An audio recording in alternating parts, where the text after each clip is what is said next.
I opened the door to the cafe and approached the counter at the same time a man came in through another entrance. He was staring at his phone and didn't notice I was there before him. He looked up at the menu board.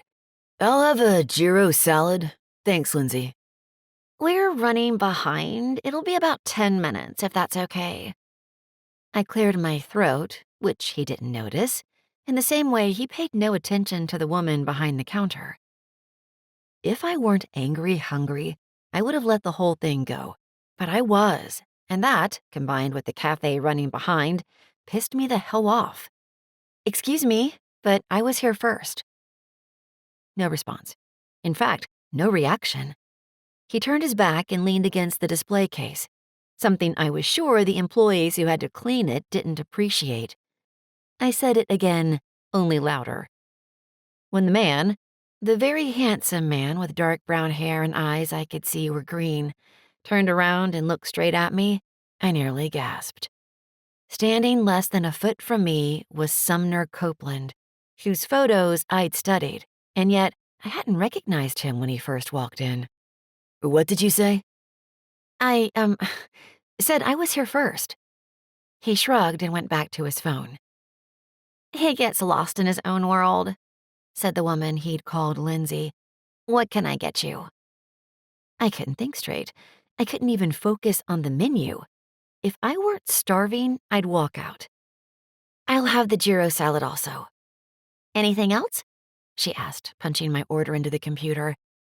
Hey, Linz, we're all out of gyro. That last order was it for today. I hadn't formed my own opinion about Sumner Copeland until now. The muscle-bound jerk was an asshole. What was that? Did you just call me an asshole? Had I said it out loud? I looked at Lindsay, who was trying not to laugh, so I must have. I wasn't going to lie, and I sure as hell wasn't going to apologize. Yep, I sure did. What do you mean you don't know? She asked. I couldn't explain it, but there was something about this woman. If I'm right, you'll try out the bike, and you won't move it. What? That's crazy. No, and I didn't say I wanted to bet. I just want to get my car fixed so I can do my job. You said sure. Allie put her hands on her hips. You're a 12-year-old in a grown man's body. I may have said sure, but I didn't shake on it, so no bet.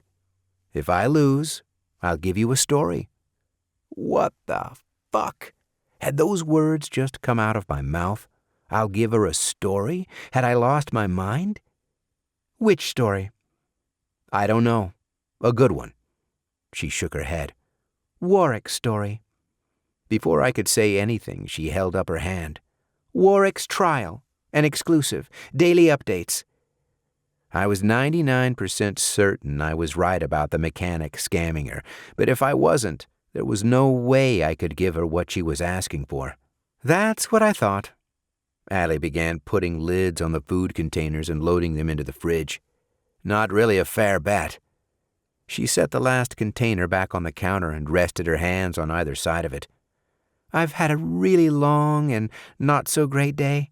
I'm tired, and I have to get up really early tomorrow to figure out how in the hell I'm going to get all the way down to Virginia without it costing me a fortune.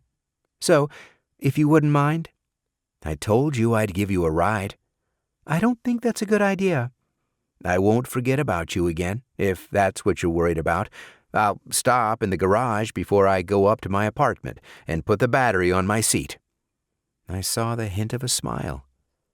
That's how memorable I am? The only way you won't forget about me is if you almost sit on a big black box? It would just be a precaution. When she shrugged, I knew I had her. I'll even get coffee for the road. What else? For the road? She nodded.